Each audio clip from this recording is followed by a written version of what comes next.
Hey, what's up guys? This is Durian Productions.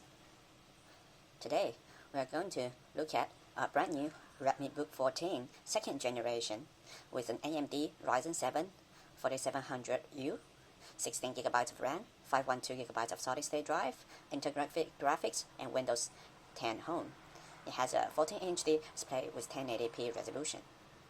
Let's open the box with a small knife.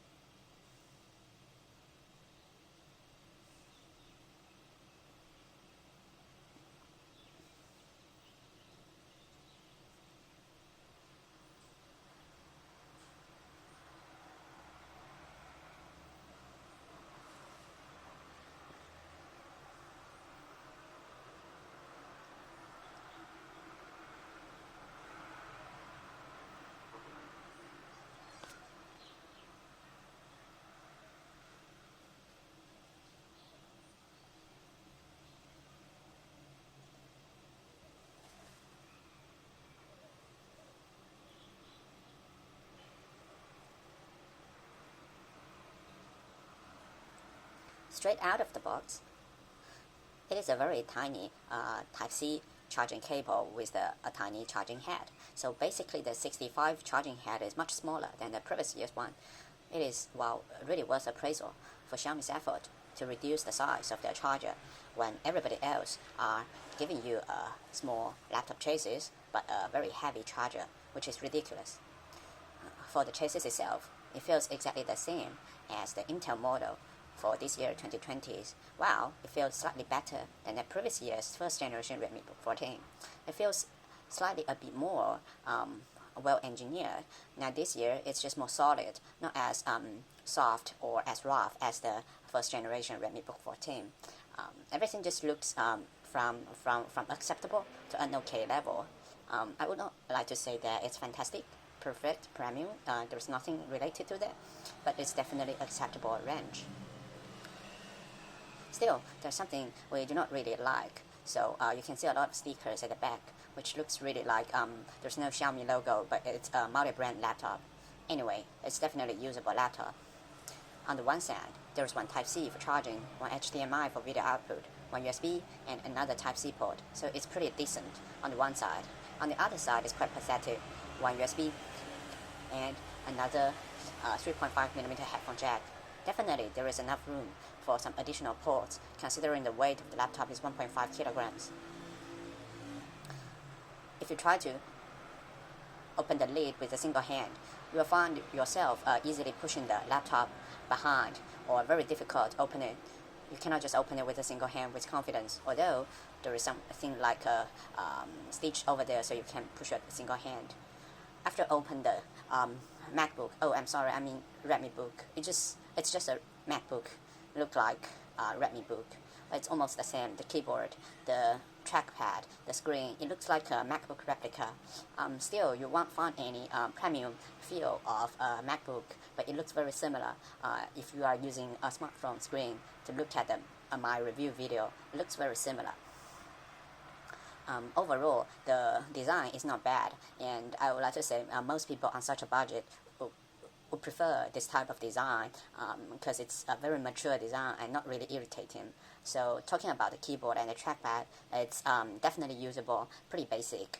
There's no any issue. The response of the keyboard is not that great. The trackpad is not that smooth as the trackpad on MacBook, but these are totally uncomparable models from just a few $100s to $2,000, which is, wow, just too much price difference.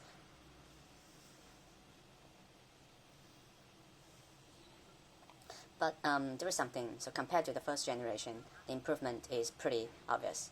So we just connect it to battery, to power, and just found that the power button is inside the keyboard. You just press the button, and sometimes you will be confused that whether the power button is pressed or not, and we just try it twice or three times. After on the laptop, the speed is pretty fine. If you open mail, the browser, the file explorer, this type of things, the responsive rate is fantastic. It's even much faster than a lot of high-end laptops. Those high-end laptops got significantly faster memory, significantly faster storage, significantly faster processor even. This is probably that this Redmi is using more traditional hardware, and this traditional hardware are easy and well optimized on this Windows 10. So the screen looks fantastic in such a price range. It's basically one of the best low color gamut screen I've ever seen. Hard to read. Our next guest, all she was trying to do was catch a train in the London Tube, and now she is one of the hottest videos on internet. Here's why. Finish the lyrics. Tell me something, girl. Are you happy in this modern world? Or do you need more? Wow. Keep going. So hardcore. Wow, you're really good. Keep going. I'm off the deep end. Watch as I dive in. I'll never meet the ground. Wow. Crash through the surface where they can't hurt us. We're far from the shallow.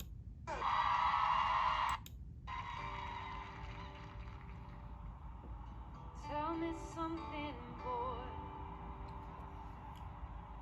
Aren't you tired trying to fill that void? Or do you need more? Ain't it hard keeping so hardcore? I'm falling. In all the good times I find myself longing for change. And in the bad times I fear myself. I'm off the deep end. Watch. So we have just watched the clip for the London Tube singer. So basically the screen looks pretty nice, although it's not as so saturated as what you see in the review video. It is less colorful. Wow, but it's still a good screen, bezel-less, and the viewing angle is pretty great. Wow, there's something about sound quality. The sound quality is really basic. It's not as good as any Dell, HP, Lenovo, Asus major manufacturers. So this is what you would expect, and you will need to compromise when you are getting a second tier or third tier brand laptop manufacturer from the market. So the quality, there is definitely no issue. It's just the loudness and the sound quality. Something is compromised. Something not really compromised is about the internals. So the internal is the Ryzen 7 4700U, so 15 watt, which gives you 8 core 8 threads, which is one of the fantastic processors on the market. There are also 16 gigabytes onboard DDR4 memory, 266 megahertz. So the theoretical memory bandwidth is 42 gigabytes. So later we will run some actual benchmarks on it. For the GPU, it's a RX Vega R7, so it is pretty decent. And for the Wi-Fi, it's a relative one, so there's nothing to complain about at such a price range. Many more pricey laptops are also using this, not really any Qualcomm or Intel Wi-Fi 6 card. So the battery is a relatively small one, so it's only 40 watt hours. So although it is pretty small, but we all know that. So Redmibook, generally the discharge rate is pretty low. So currently it's around 3 to 4 watts. So still, with such a very small battery, probably in the basic usage you can use for 10 hours, and for everyday work you are going to use for something like 6-7 hours, which is not really bad. So it's a pretty decent battery considering the system power consumption is very low.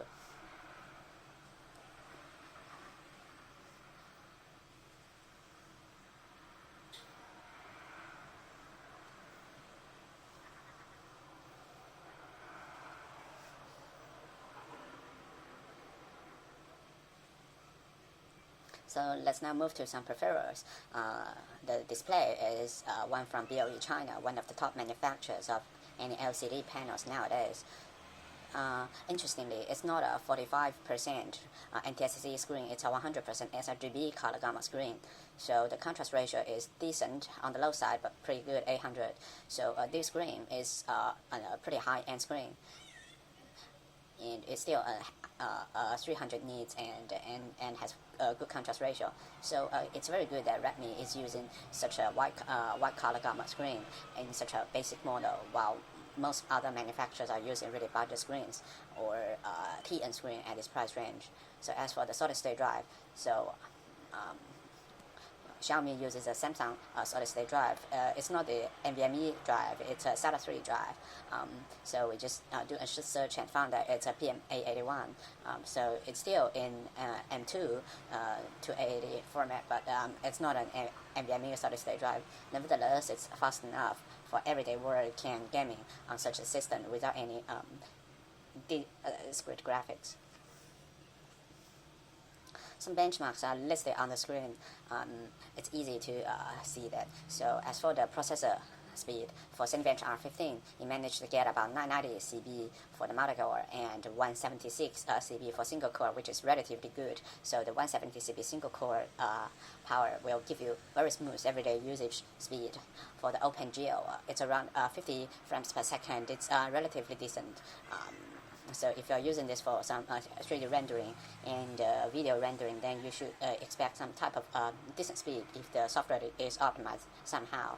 For the BMD raw speed test, we all know that this is so Blackmagic is an Intel-oriented company and NVIDIA-oriented company. So as you can see, the 8K CPU is around 16 frames per second, which is good, but GPU is not really much. Now let us just move to the stability test.